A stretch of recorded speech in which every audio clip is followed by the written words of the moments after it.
So I met Dan at a good friend's home, my childhood friend. She introduced us. And we were friends first for quite a while. And my parents were stationed out in California at the time.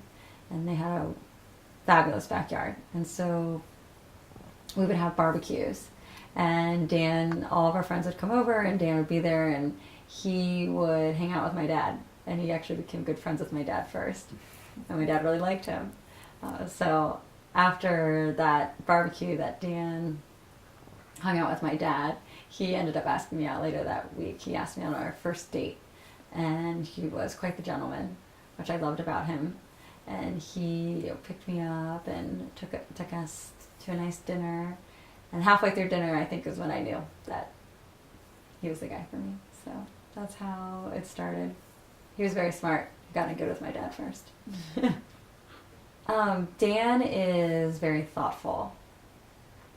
Every birthday I've ever had has been wonderful. He thinks about it. He plans surprise, whether it's a big birthday party or one year he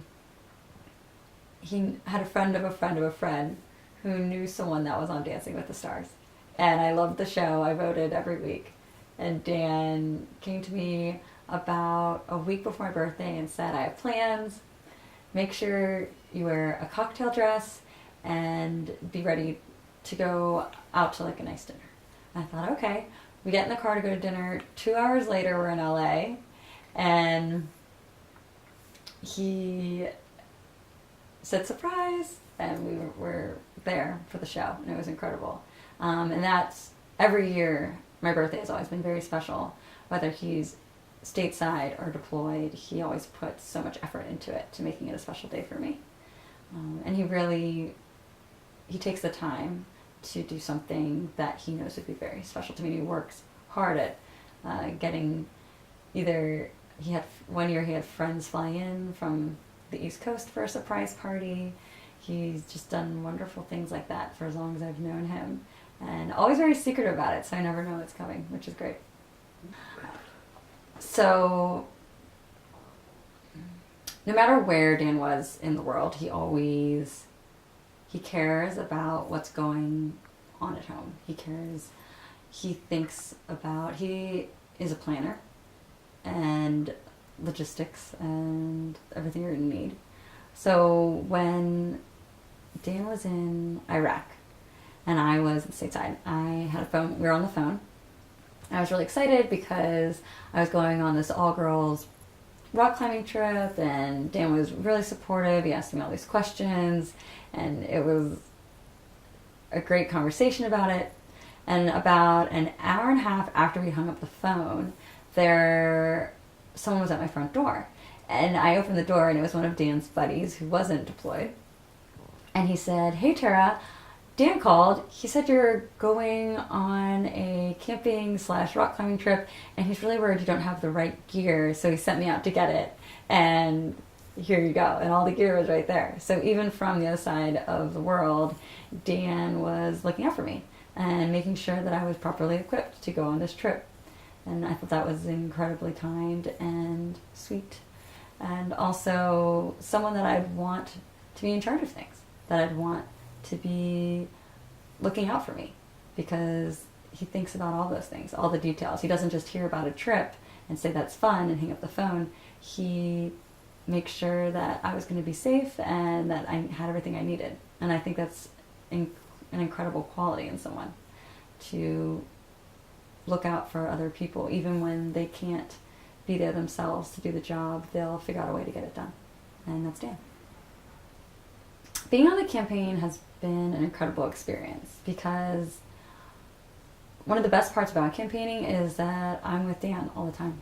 When he was in the military, he would spend months on the other side of the world or in training, and we had a wonderful life together, but it was a life where you had to be independent, and you didn't get to see the person you love every day.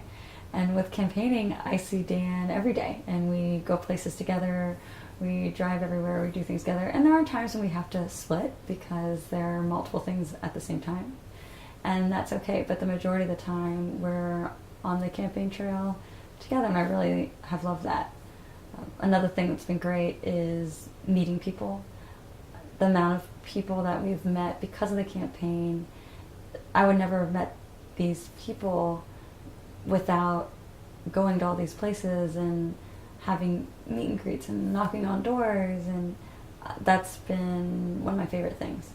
And hearing from them what they care about, what they want to see change, what they need help with, and knowing that if we can make it through this campaign and be elected, that we can help with those things. We can make those changes and better their lives. And that's exciting and something I would be very proud to help Dan do. Okay, so in 2012, Dan was on deployment in Afghanistan. And it was a long deployment. It was 9 months.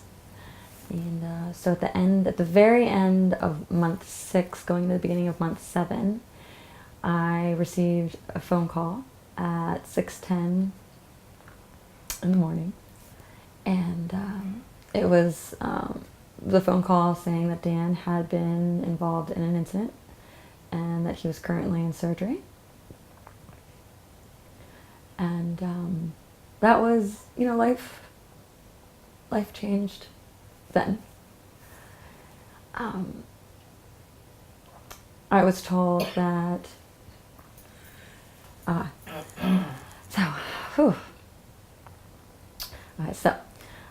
it was 6:10 in the morning, and I was told that Dan was in surgery, that he had been involved in an incident, that he was still alive, but they didn't have a lot of information, and that they knew that the right side of his head had been damaged. I was told that a friend of ours who was not currently deployed had volunteered to be my KCO officer, and that he was on his way to the house and was going to be with me through whatever was going to happen. So, So I was told that a friend of ours who was not on deployment had volunteered to be my KCO officer and was on his way to the house, and that he would be there to go through everything with me. At the time, I knew that it was early in the morning because my alarm for work hadn't gone off yet, but I think I immediately went into self-preservation mode because I started to get ready for work. I wouldn't be going to work that day, but I think the routine of it was what I needed while I waited for the KCO officer to get to the house. My house was immediately filled with friends and other spouses, other wives, and our buddies who were not deployed at the time, and they really took care of everything. Dan was in a medically induced coma at the time and on a breathing tube.